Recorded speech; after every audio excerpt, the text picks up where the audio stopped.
You ready for some ridiculousness, some cuteness just all over the place? Dave Morris here with the Rescue Rundown. Our friends from the Central Oklahoma Humane Society, episode 68 of the Rescue Rundown, I believe. Joined this week by Cati Harris, the Central Oklahoma Humane Society manager of the Spay and Neuter Clinic. Great to see you. Hi, how are you? Doing quite well. Good and deal. Last week we had President and CEO Susanna Della Maddalena, who, by the way, is sitting behind the camera. She thinks she's not on camera. There are cameras everywhere in the studio. So bang, there she is. Always good to see you. Last week, though, she mentioned a bucket of puppies were dropped off that you guys came your way, and I believe these are 2 of the puppies. These are 2 of the 5 that we have. These guys have been in foster care. They're only about 4 weeks old. We've got the little girl and the little boy here. So they have been in foster care. They're just now starting to eat on their own. Prior to this, even up to this weekend, this little one needed some supplemental feeding, and the foster needed help. And as you can tell, this little guy is always hungry. But yeah, these guys are... So am I, little guy. These little guys have a little longer to go before they're ready for adoption. It'll be about another 4 weeks. In that time, we're going to get them healthy, get them vaccinated, make sure that they're dewormed and spayed and neutered and ready to go. So that when someone does adopt a cat or dog from the Central Oklahoma Humane Society, bases are covered. Yes. You guys have really done the work. Yes. Back to these 2, 4 weeks old. What do we know about them? Well, we know that they were found about a week ago. It was cold, it was wet and rainy, and where they're at kind of in their development, they need that supplemental feeding, and they're like many puppies and kitties that we see this time of year. We actually start to call it puppy season, puppy and kitten season.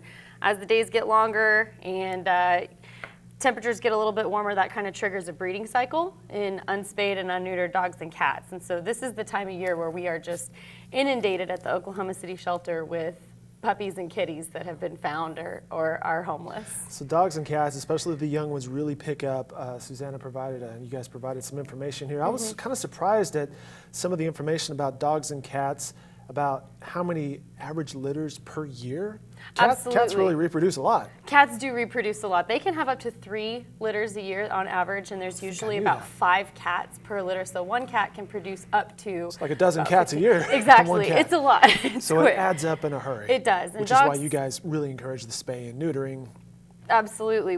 That's what we're trying to do, is just make sure that we avoid those unwanted litters, because these are litters that are going to end up in the shelter. They might be abandoned. If they're unexpected litters, they're going to get abandoned. They're going to be taken to the shelter, and then we're going to have to find homes for them. And these little younger kiddos, we call them neonates. They are at risk. He's still hungry. They are at risk for they just have a greater chance. They require more care. Oftentimes at this age, they're going to require around-the-clock care, feeding, and they need to be kept warm, and they just have all that, the kind of care that babies need. It's around the clock.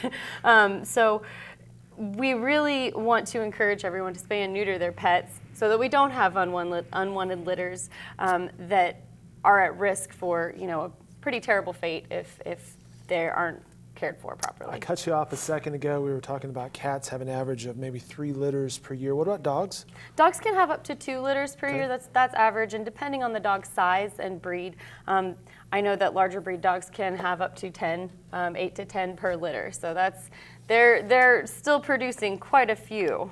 Gotcha. Back to these 2.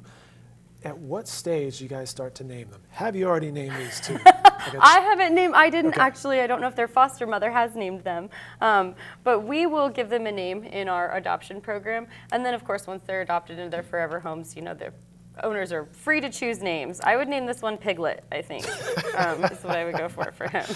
Pretty decent name. How big might these 2 get? It's a little tough to tell at this point. We're kind of thinking that they might be larger medium breed mixes. So I'm going to say this little kiddo, I would tell somebody to expect him to be about 50 to 60 pounds. But it's a total guess at this point. They're all quite tiny at this age.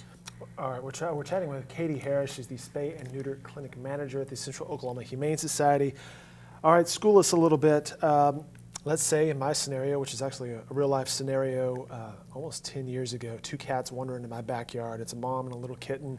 What do you recommend in that scenario when people encounter? When we find kittens, Yes. especially kittens, you know, we see a lot more kittens, baby kittens, neonate kittens are brought into the city shelter this time of year, and that is because there are cats, loose cats out in the community that are breeding. So if you come across a litter, it might seem a little counterintuitive, but we always tell people to wait.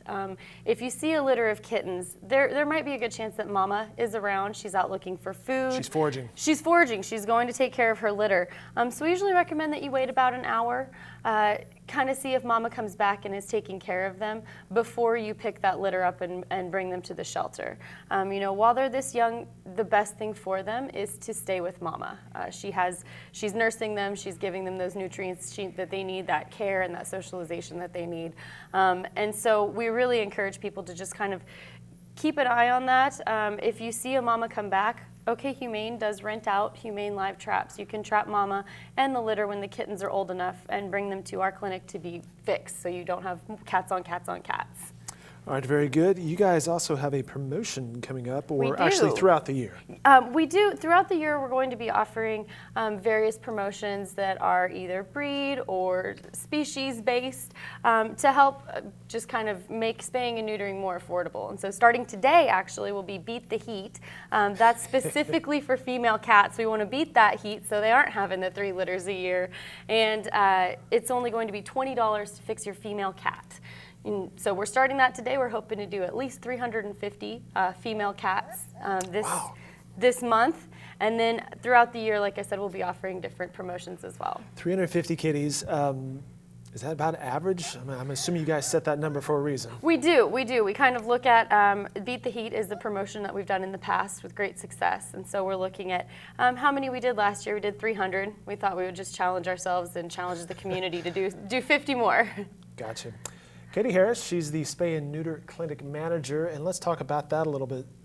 What is your job? What all do you do there? So we are a low-cost, high-quality spay and neuter clinic. We see public animals. We are open to different shelters and rescues, and our goal is to just spay and neuter our animals in our community so we can prevent animal homelessness and unwanted litters. We also offer low-cost vaccinations, low-cost heartworm, flea and tick preventative, and microchipping services as well. You can learn all about our services in the clinic and everything that we offer at okhumane.org. Click on Fix Your Pet. We've got lots of resources for people who already have their pets fixed, might need some vaccinations or any questions about that. Very good. And as we mentioned, these two are in the foster program. They are. And that's a pretty invaluable resource for you guys, right? It is. We rely very heavily on our fosters, especially for these little kiddos that are going to be requiring around-the-clock care, and just to help us get as many animals into our adoption program and out of the shelters and off the streets as we can. Very good. She's Cati Harris with the Central Oklahoma Humane Society. As she mentioned, more information can be found on their website, which is okhumane.org, including cats and dogs available for adoption. As you mentioned, these probably about 4 weeks away from that. They're about 4 weeks away. Like I said, they're kind of learning to eat on their own now, so we'll get them nice and healthy. I don't think we need to worry about this one getting any fatter, but just get them ready for adoption, so about 4 weeks from now. Very good. All right, Cati, thanks so much for your time. No Appreciate worries. it. Thank you. Susanna, appreciate your time back there as well. And more Rescue Rundown can be found on our website at newsok.com. More information at okhumane.org.